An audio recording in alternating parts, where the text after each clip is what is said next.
Good day, everyone. Today, we'll be watching What If You Put Your Hand in a Particle Accelerator by Kyle Hill.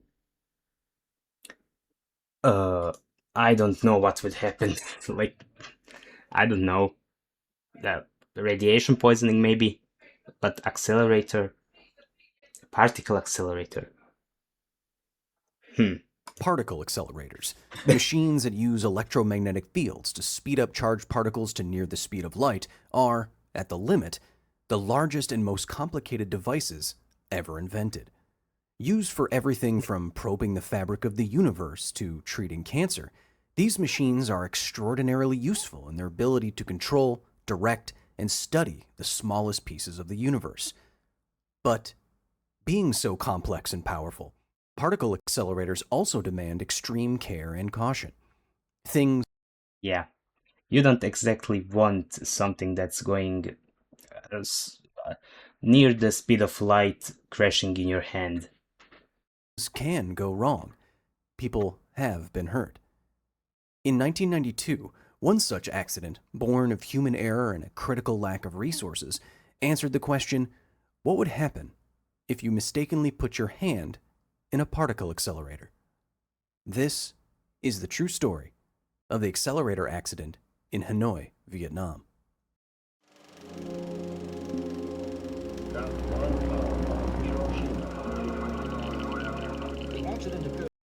We are watching this right now.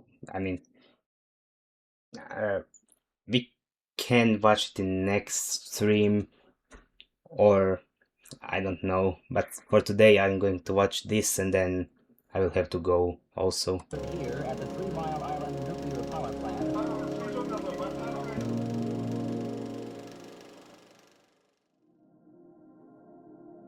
Pulsed in a precise way, changing electromagnetic fields can bend the paths of and accelerate charged particles.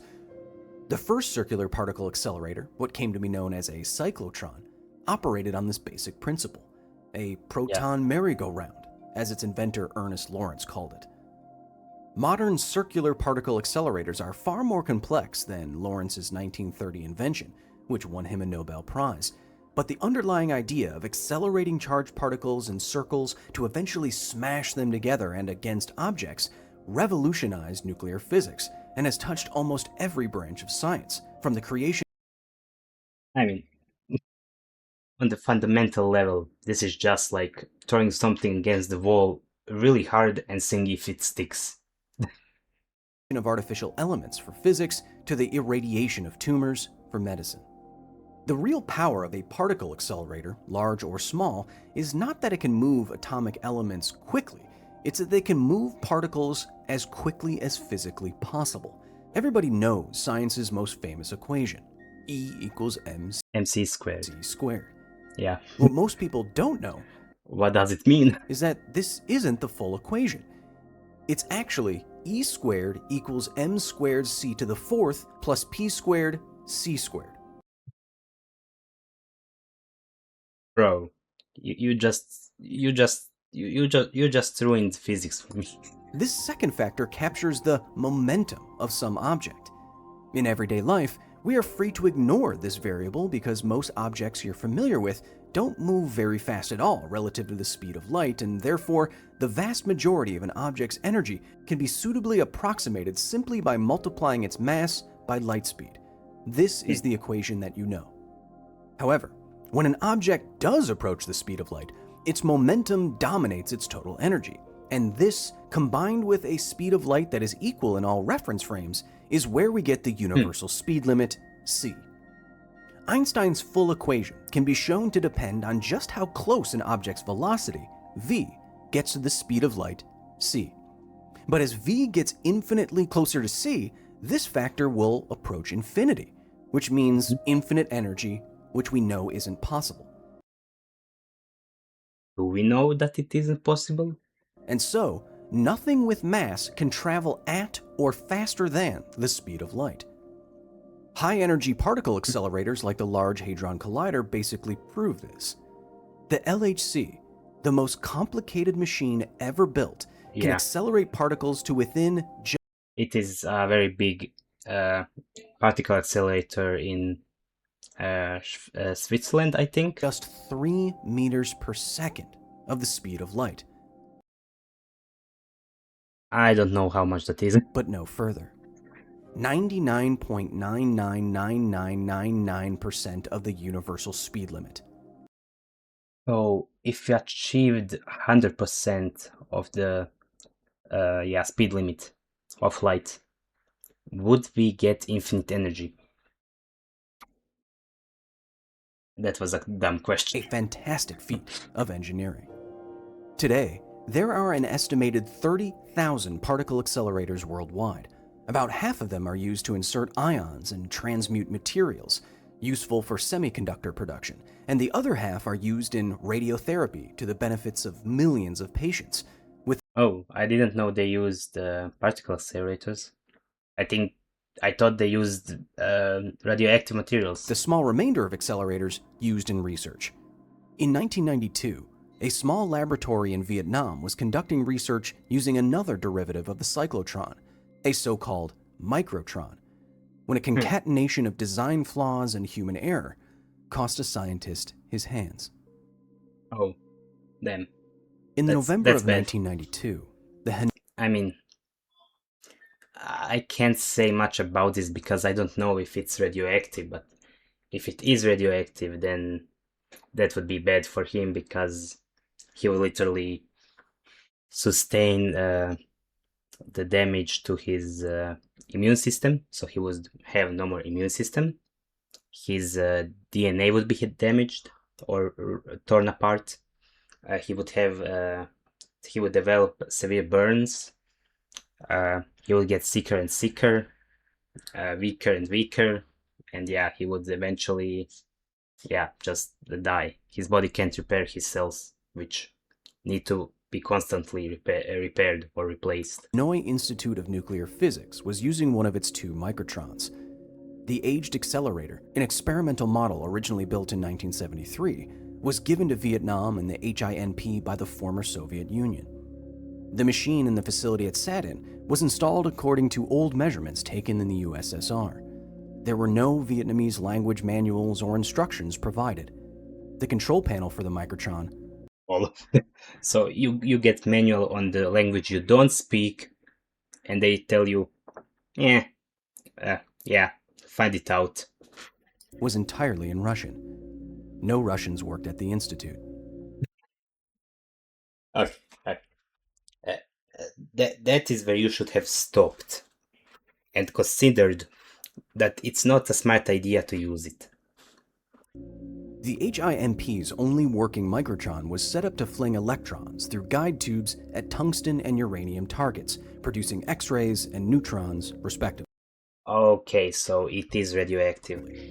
On the 17th of November, the day of the accident, the accelerator was directing electrons at the tungsten target, which would in turn produce a conical beam of X-rays inside of a wooden box that held a sample of gold ore to be irradiated. Typically, an experimental sample would be pushed into or out of the irradiation zone by puffs of compressed air. But on this particular afternoon, I'm not sure, but I think radioactive gold can be used for some kinds of cancer. Don't take me for a word, but I think testicular cancer can be cured by radioactive gold. I'm not sure. the facility director decided that since the first sample was to be changed in just an hour, he could do everything by hand. The first Why would you do it by hand? Where are your security protocols? Safety, not security, but safety protocols. Did you even finish a school for that, what you are doing? I mean, what are we doing here? What are we even doing here? Some kids' science experiments, or are we here working with X-rays? experiment went according to plan. The director and 2 assistants removed the first sample by hand and placed the second in the path of the X-rays that would scream out of the tungsten at the speed of light. All personnel left the concrete maze encasing the accelerator. Just outside the control room, however, the director asked an assistant to get him some soap to wash up with and, apparently, walked towards the sink in the courtyard. The assistant, passing by the control room on the way to the soap, told the operator that the experiment was ready and that the accelerator was ready to be switched on. What the assistant didn't know was that instead of going to use the sink, the director decided something was awry with the experimental setup and returned Bro, no. to the microtron without telling anyone. He placed his hand I mean, they would think you are going for a soap, not for a radioactive bath. inside the wooden box and adjusted the gold sample 3 or so times over the course of a few minutes. His hands were less than a foot from the tungsten, which, unbeknownst to him, was emitting extremely energetic X-rays. Yeah, cool. At the same time, the assistant had retrieved the soap and arrived at the courtyard. The director wasn't there. I wonder why. I wonder what he was doing. She called his name several times and then ran to the accelerator room. The door was open. She shouted again. Nothing. Her voice was apparently drowned out by the din of generators, air conditioners, and cooling systems. Fearing the worst, the assistant ran down to the control room to tell the operator to shut down the accelerator immediately. A bit too late. But by then, the director's hands, feeling nothing, had been unintended targets for 2 to 4 minutes. Ooh. 2 to 4 minutes of X-rays. They usually take a few seconds to take at the hospital or at the dentist, so he got at least 60 X-rays.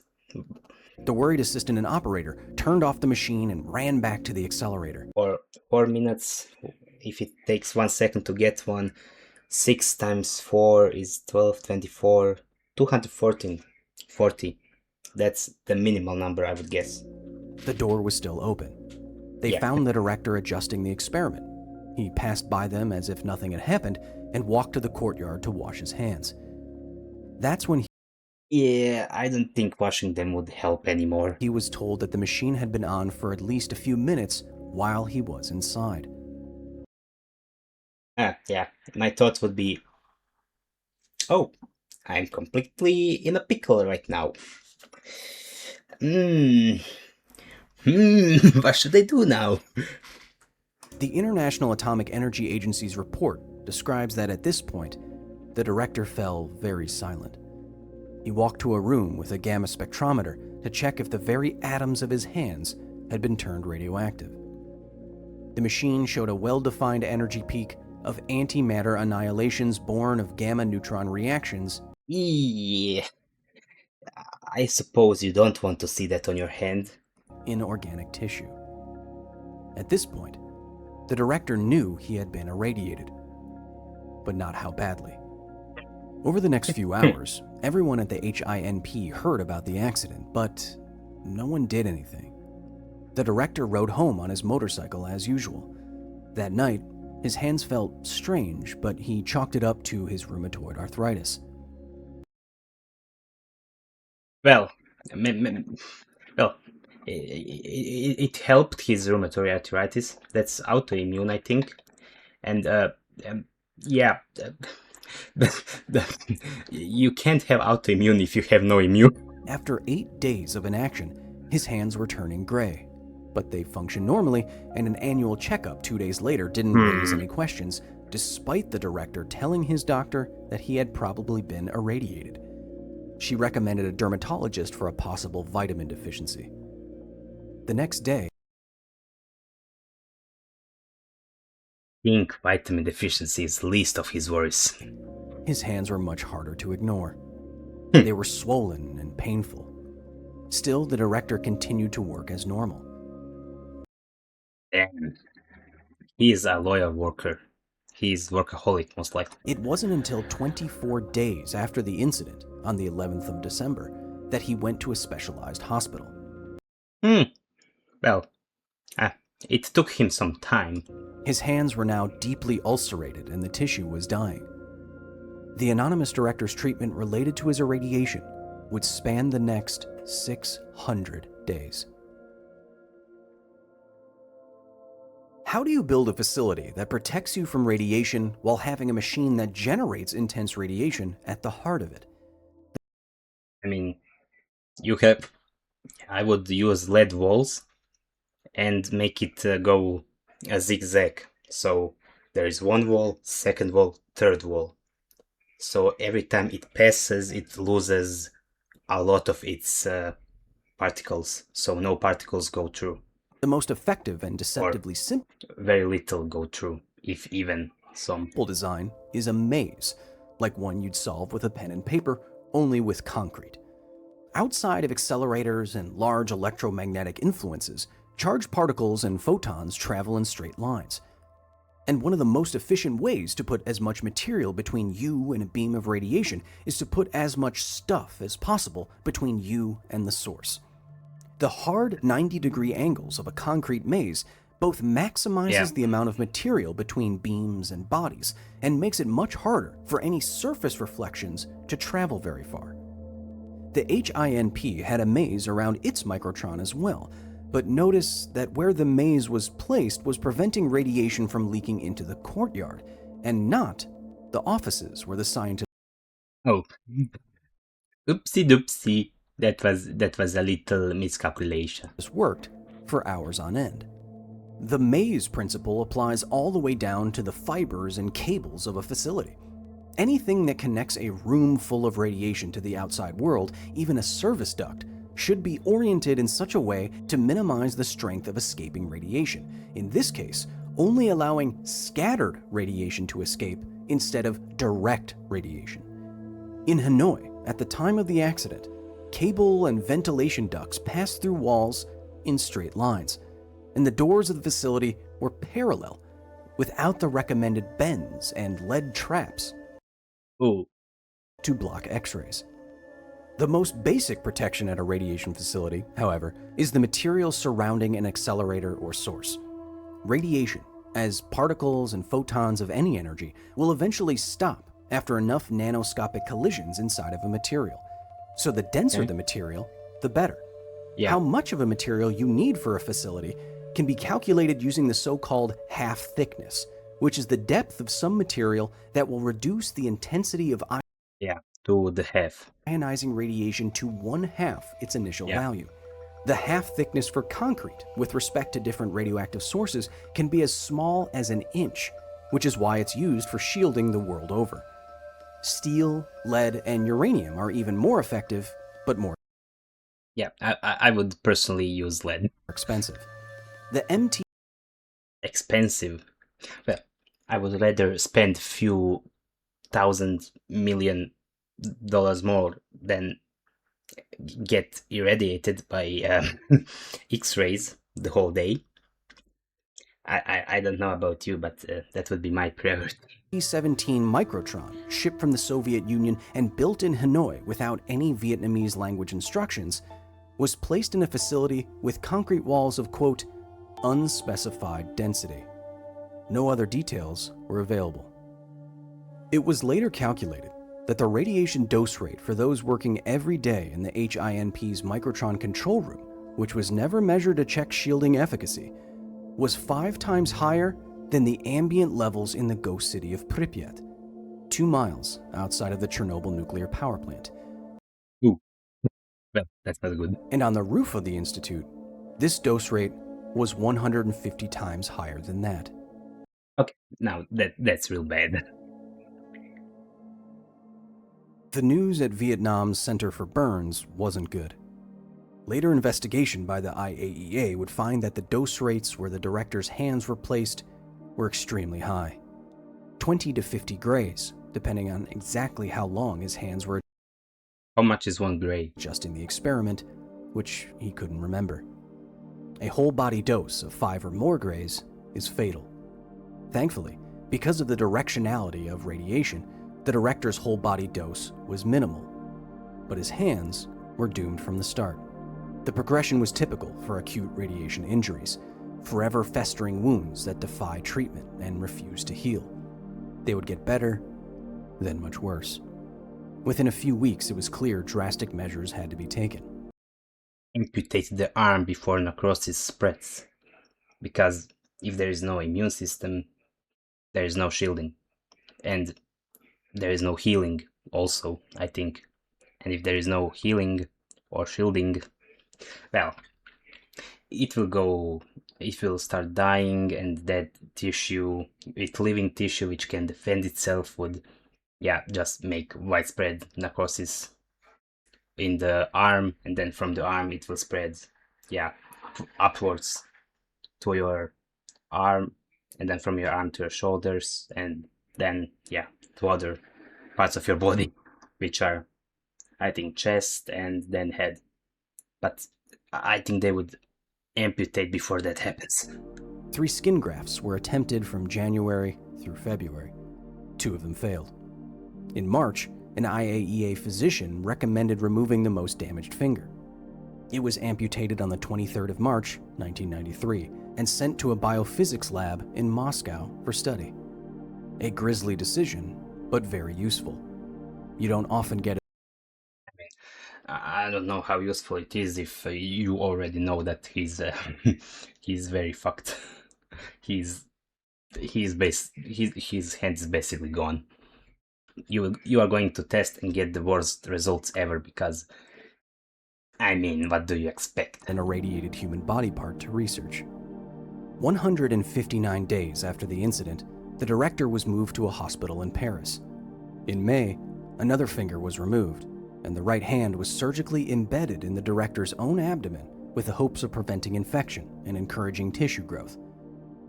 On day 190, the right hand was removed from this natural pocket. The left hand improved. The right never did. The director Yeah, I guess he was right-handed and he was adjusting it with his right hand more. His right hand was amputated at wrist level on July 9th, 1993. Yeah. At this point, the director's left hand appeared to be on the mend, but as is the sinister nature of radiation injuries, the damage isn't skin deep. In October, necrosis returned to the fourth and fifth fingers on his remaining hand. I mean, you don't have an immune system.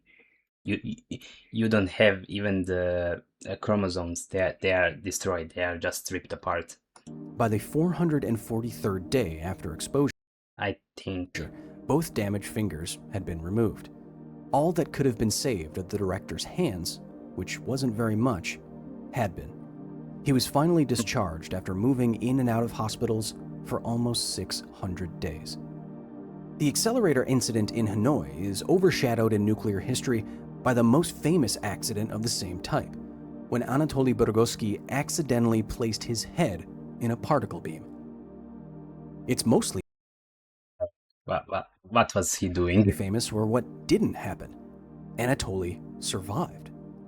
It begs the question, why didn't Anatoly lose his head when the director in Hanoi lost most of his hands? I believe it has something to do I don't know.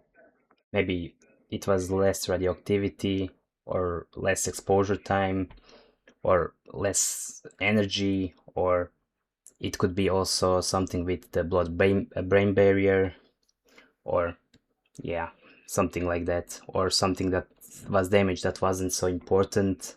with what is known as the Bragg peak of different kinds of radiation. Protons, electrons, photons, and other particles each have their own interactions with matter. As such, Yeah. each deposits its energy along the path of travel differently. Anatoly Burgoski's head encountered a proton beam, which deposits the majority of its energy more than 20 centimeters into human-like tissue.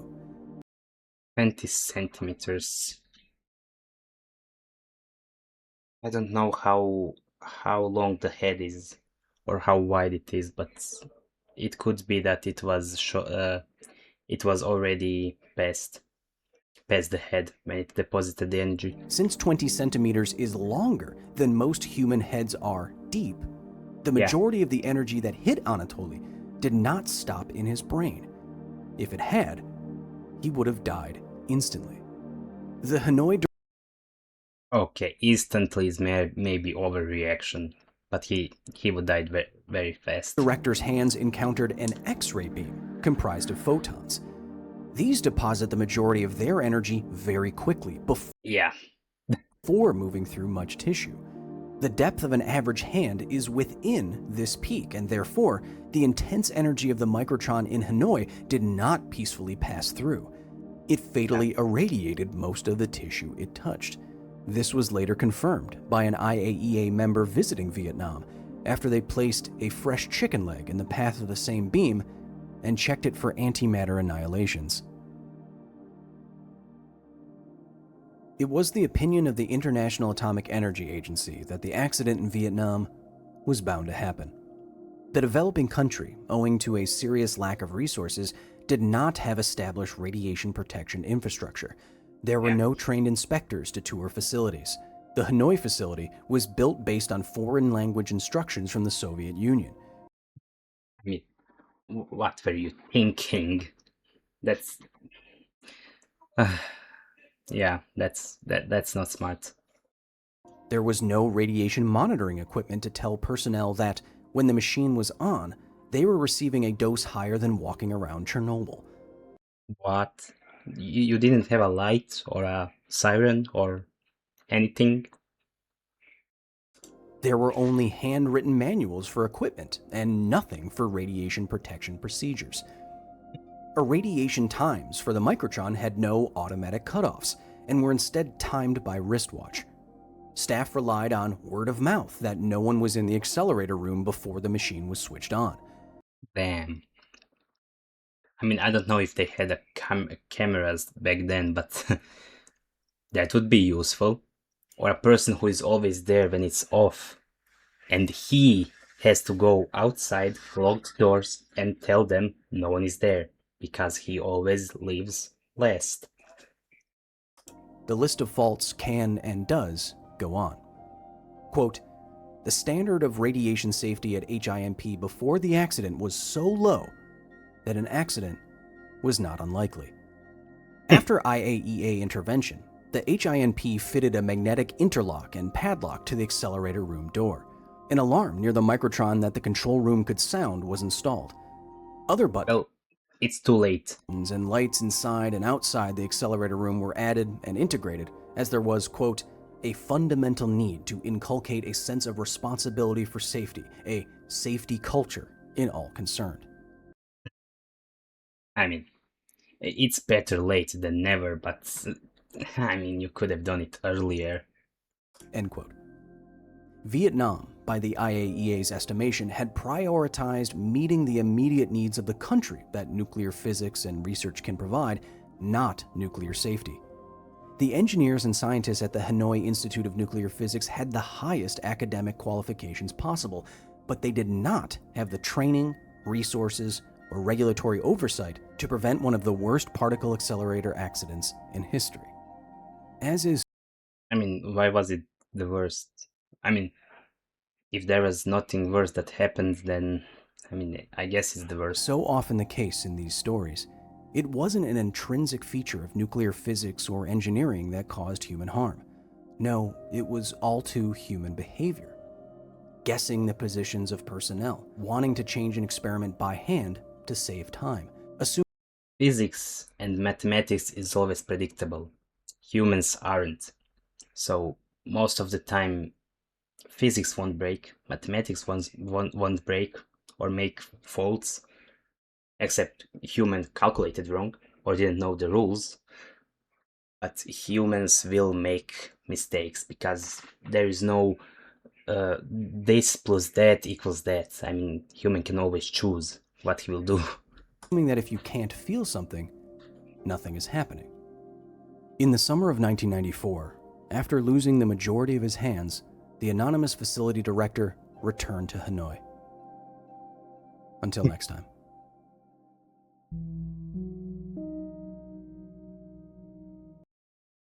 Yeah, this was interesting, but I thought a bit more would happen.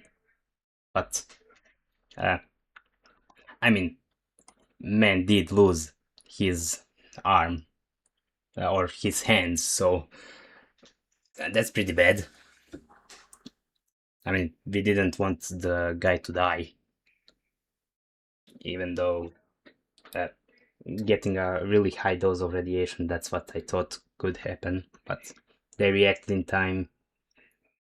I mean, he could have gone to the special doctor earlier, but he could have also not gone at all. But yeah, he arrived there in time and he survived. So yeah, this was What If You Put Your Hand in Particle Accelerator by Kyle Hill. Thank you for watching, and I will see you in another video. Thanks for watching, and goodbye.